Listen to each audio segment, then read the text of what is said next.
কাছাড় জেলার নরসিংপুর শিক্ষাখণ্ডের অন্তর্গত স্বর্ণলক্ষ্মী higher secondary স্কুলে ছাত্র ভর্তি নিয়ে চলছে আর্থিক লেনদেন।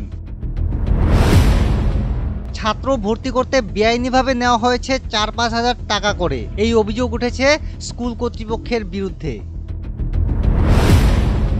এই আর্থিক লেনদেনের কথা স্বীকার করেছেন খোদ স্কুলের ইনচার্জ স্বপন নাথ। তিনি বলেন, ছাত্র ভর্তির নামে টাকা নেওয়া হয়েছে এটা সত্যি, তবে কে বা কারা এই অর্থ সংগ্রহ করেছে তা এখনো স্পষ্ট নয়। কিছু কিছু হয়েছে, আমি শুনেছি, আমি কনফার্ম না, আমি ধরতে পারিনি। পয়সার কিছু একটা লেনদেন হয়েছে, কারণ এক ভদ্রমহিলা এসেছিল, এসে আমাদেরই একজন স্টাফকে বলেছে যে আমি ৫,০০০ টাকা একজনকে দিয়েছি, কিন্তু ওকে এখন আমরা খুঁজে পাচ্ছি না। আমার সঞ্চিত অর্থ থেকে আমি কোনোরকম লুকিয়ে ওকে দিয়েছি যাতে আমার বাচ্চাটা অ্যাডমিশন পেয়ে যায়, কিন্তু ওকে আর আমি পাচ্ছি না, যাকে দিয়েছি ও আর ধরা দেয়নি। যাই হোক, গরিব ভদ্রমহিলা। এরপরে আরেক ভদ্রমহিলা আসছে এখানে, এসে বলছে যে আমাকে একজন বলেছে ৫,০০০ টাকা দিলে অ্যাডমিশন হয়ে যাবে। তবে স্কুলের সহকারী করণিক রাজীব আহমেদ মজুমদার বলেন, তিনি শুধু ইনচার্জ স্বপন নাথের নির্দেশ মতেই ছাত্র ভর্তি প্রক্রিয়া সম্পন্ন করেছেন। এছাড়া কাকে কিভাবে বাছাই করা হয়েছে এ নিয়ে তিনি অবগত নন। আমাকে একদিন স্বপন স্যার সিগনেচার দিয়ে ক্লাস 9-এ 7 জন সিলেকশন দিয়েছেন, অর্থাৎ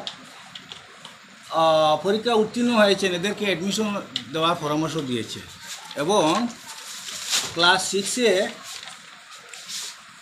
101 জনকে সিলেকশন দেওয়ার পরামর্শ দিয়েছেন। লিস্ট অনুসারে আমি অ্যাডমিশন প্রসেসিং করেছি।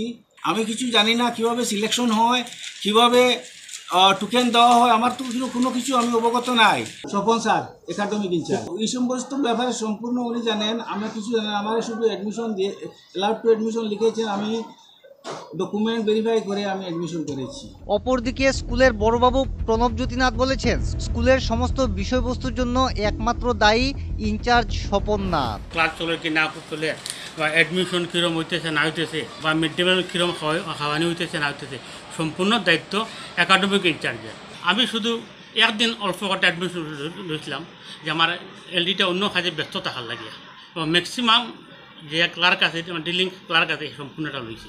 এই ঘটনার পরিপ্রেক্ষিতে স্থানীয় অভিভাবকদের মধ্যে ব্যাপক ক্ষোভ দেখা দিয়েছে। তারা দ্রুত তদন্ত এবং দোষীদের বিরুদ্ধে কঠোর ব্যবস্থা নেওয়ার দাবি জানিয়েছেন।